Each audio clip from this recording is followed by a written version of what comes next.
आप लोगों को इसलिए तकलीफ़ दी कि भाई जो गुंडागर्दी यहाँ चल रही है आजकल इलेक्शन के नाम पे, जमहूरियत के नाम पे, और जिस तरह गुंडागर्दी का नंगा नाच यहाँ हो रहा है, सब लोग सर पे चढ़े हुए हैं। एडमिनिस्ट्रेशन का नाम कहीं नज़र नहीं आ रहा, ग्राउंड पे कहीं एडमिनिस्ट्रेशन नहीं है।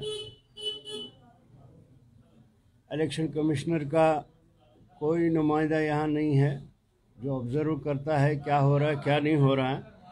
और पिछले दिनों जो आपको मालूम है वेद प्रकाश गुप्ता पर जो हमला हुआ, उस पर जब गवर्नमेंट ने कोई एक्शन नहीं लिया और जो जलील हरकत बीजेपी ने की थी उस पर कोई गवर्नमेंट ने एक्शन नहीं लिया। इसके बदले में आप देखिए कि कांग्रेस के गुंडे भी अब हम सवार हो गए।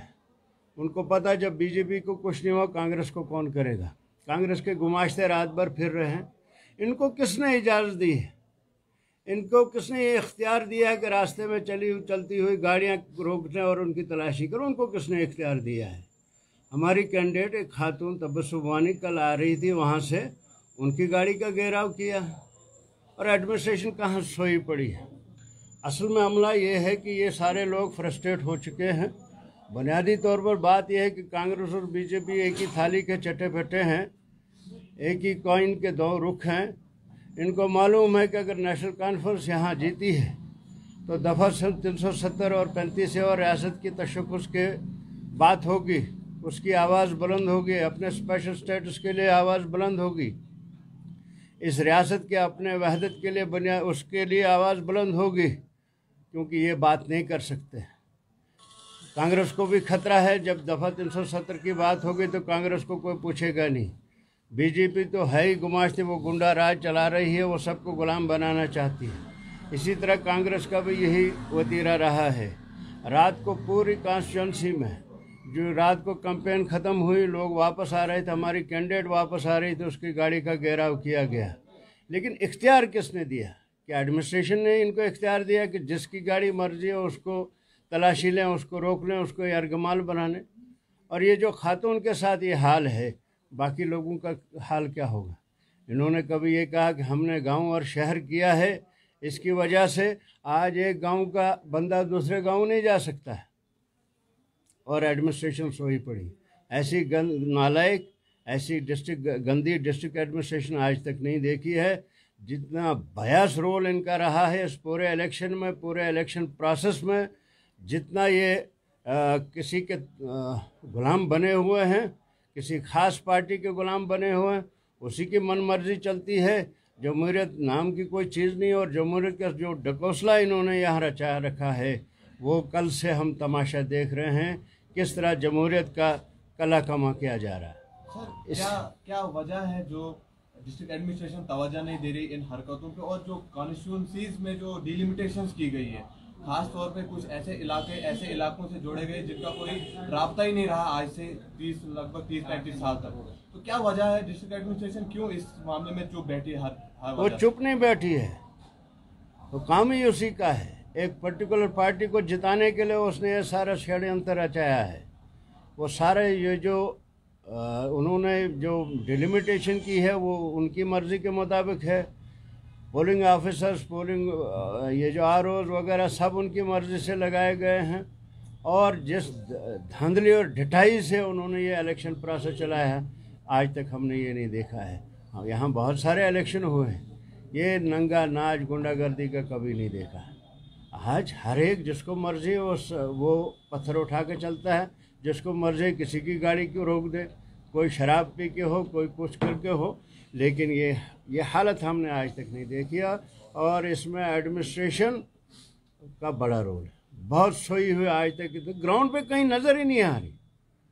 गुंडे आज़ादी से फिरते हैं, किसी को भी यरगमाल बनाते हैं। और आज देखो इलेक्शन का है, कल कैंपेन भी ख़त्म होगी और इलेक्शन में ट्रांसफर पर दिए जा रहे हैं। हम कहते हैं कि फ़लाँ जगह, हमने मिलते कि इनकी फ़लाँ जगह ट्रांसफ़र दो, दूसरी जगह ट्रांसफ़र दो, उनको मुश्किलात हैं, लेकिन हमारी नहीं सुनी गई। आज इन गुमाश्तों की वजह से, आज इन गुमाश्तों के लिए उन्होंने ट्रांसफार्मर भेजे हैं। सर, चिराला में 10 तारीख को कैंपेनिंग जो है वो ख़त्म होनी थी, उनकी वोटिंग जो है वो आज की डेट में या कल की डेट में थी।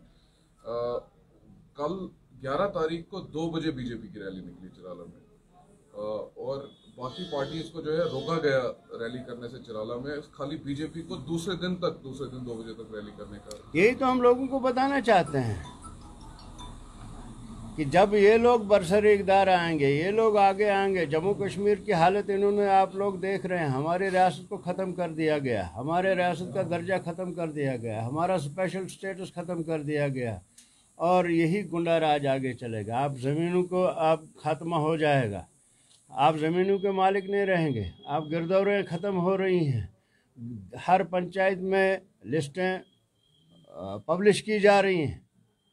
और आप देखिए, हमारे लिए code of conduct model code of conduct है, बीजेपी के लिए कोई मॉडल कोड ऑफ कंडक्ट नहीं है, कांग्रेस के लिए मॉडल कोड ऑफ कंडक्ट नहीं नज़र नहीं आ रहा है, सिर्फ एनसी के लिए, क्योंकि हम रियासत के तशख़्ख़ुस की बात करते हैं, रियासत की वहदानियत की बात करते हैं, 370 की बात करते हैं, 35A की बात करते हैं, लैंड लॉज की बात करते हैं, और इनको ये ख़तरा है नेशनल कॉन्फ्रेंस आगे आएगी तो इनके सारे कवानीन रद्द किए जाएंगे।